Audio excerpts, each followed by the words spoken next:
E pra të dashur miqtë e mi, ja ku po ritakohemi ditën e sotme me historinë e radhës. Historia që do të ndaj sot me ju është një histori që në fakt mua më ka tronditur pafund.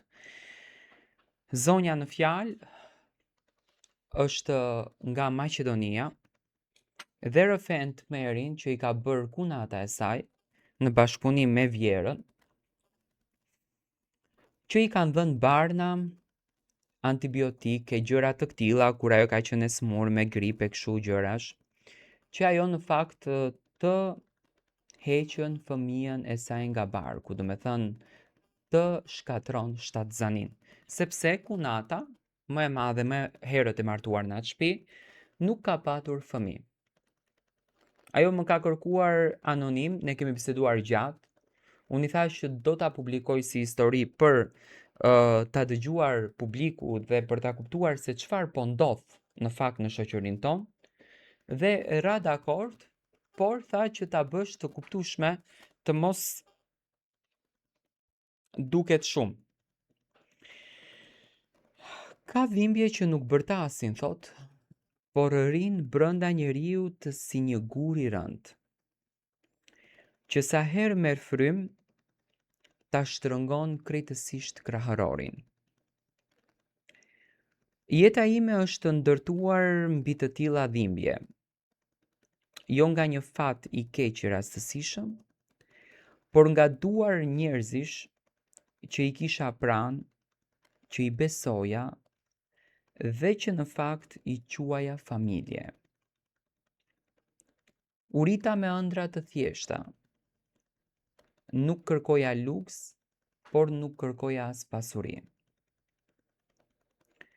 Doja vetëm një shtëpi të qetë, një burr që të më respektonte dhe fëmijë që të më mbushnin shtëpinë me zëra. Kur u martova, kur hyra në atë shtëpi me zemër të hapur, pa e ditur se po hyja edhe në një rrugë dhimbje që do të më ndiqte gjatë të gjithë jetës time. Kunata ime ishte gjithmonë e heshtur dhe e mbyllur në vetvete. Sytë e saj mbani një trishtim të thellë, por edhe diçka tjetër. Një hije që nuk dija ta shpjegoja fare, një hije pa shpjegueshme. Ajo nuk kishte fëmijë. Vitet kishin kaluar dhe shpresa i ishte shuar.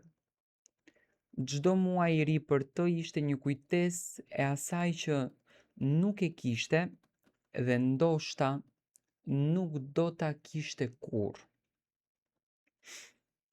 Në fillim u përpoqja ta kuptoja, i flisja butë, e ndihmoja, e respektoja. Mendova se dashuria ime si nuse do ta zbuste dhimbjen e saj. Por në këtë rast dhimbja e pashëruar nuk pranohet, shndrohet në helm. Kur mora vesh që unë isha shtatzën, e mbaj mend atë ditë si sot, duart më dridheshin ndërsa shikoja rezultatin. Lot gëzimi më rëshqisnin pa i ndalur. Në barkun tim kishte filluar një jetë e re. Një copë e imja, një ëndër e bërë realitet. I fola fëmijës tim që në atë ditë i premtova se unë do ta mbroja me çdo kusht. Por nuk e dija se rreziku nuk ishte jashtë shtëpisë, ishte brenda saj. Kunata ime ndryshoi, u bëja afërt edhe tepër e kujdesshme. Më sillte ushqime, çajra, barna të ndryshëm. Më thoshte se i kishte përdorur dikush tjetër dhe se ishin të sigurta se do ta forconin shtatzanin time. Fjala e saj ishte e qetë, por sytë nuk i buzëqeshnin kurrë bashkë me gojen. Unë besoja sepse isha e pastër në mendje. Nuk e imagjinoja dot se një grua, një kunat mund të bënte keq me qëllim, sidomos për një fëmijë të pafajshëm. Ditët kalonin dhe turpi im filloi të më tradhtonte.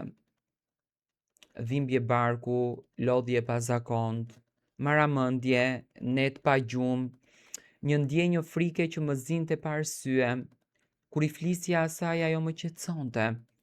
Mos u frikso, të gjitha gratë e kalojnë këtë gjë.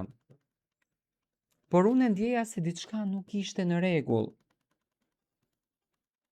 Një mëngjes pas gjak, zemra më ra në fund të barkut.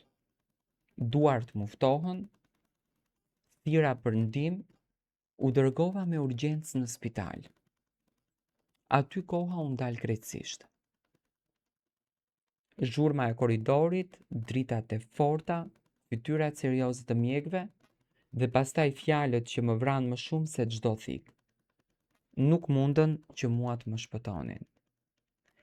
Në atë moment nuk humba vetëm fëmijën tim, humba veten time, zërin tim, gëzimin tim, dhe diçka u këput brenda meje përgjithmonë. Ditët të tëra qëndrova e shtrirë, duke e parë tavanin, duke menduar se çfarë unë në fakt bëra gabim. Qava në heshtje, askush nuk mund ta kuptonte dhimbjen time. Askush nuk mund të më kthente atë jetë që nuk arriti kur të shihte dritën. Por, fatkeqësisht e vërteta doli më vonë, ngadalë, e hidhur por e pamëshirshme. Barna të gabuar, substanca që nuk duhet t'i kisha marrë kur, dhe gjithçka çonte tek ajo, tek kunata ime, gruaja që nuk kishte fëmijë dhe nuk mund ta duronte që unë po bëhesha nën. Ajo kishte bërë të pamundurën me ftohtësi dhe me vetëdije. Familja zgjodhi heshtjen. Heshtja është forma më e rëndë e tradhtisë. Më thanë të mos e hapja plagën, të mos e shkatroja familjen, por askush nuk mendoi për jetën që u shkatrua brenda meje. Sot jam e gjallë, por jo e njëjta në këtë mes. Ka ditë që buzëqesh, por ka net që qaj pa zë. Ka momente që e vendos dorën mbi bark dhe e ndjej boshllokun. Fëmia im jeton vetëm me kujtimet e mia në ëndrat që nuk u realizuan. Ky është rrëfimi im. Një histori që nuk u tregua kur me zë të lartë, një dhimbje që nuk u drejtua kur, një plagë që nuk u mbyll, por më mësoi se ndonjëherë njerëzit më të rrezikshëm janë ato që ne në fakt në jetën tonë i kemi më afër. Edhe pikërisht e njëjta ngjarje si historia më herët që tregova është e tmerrshme.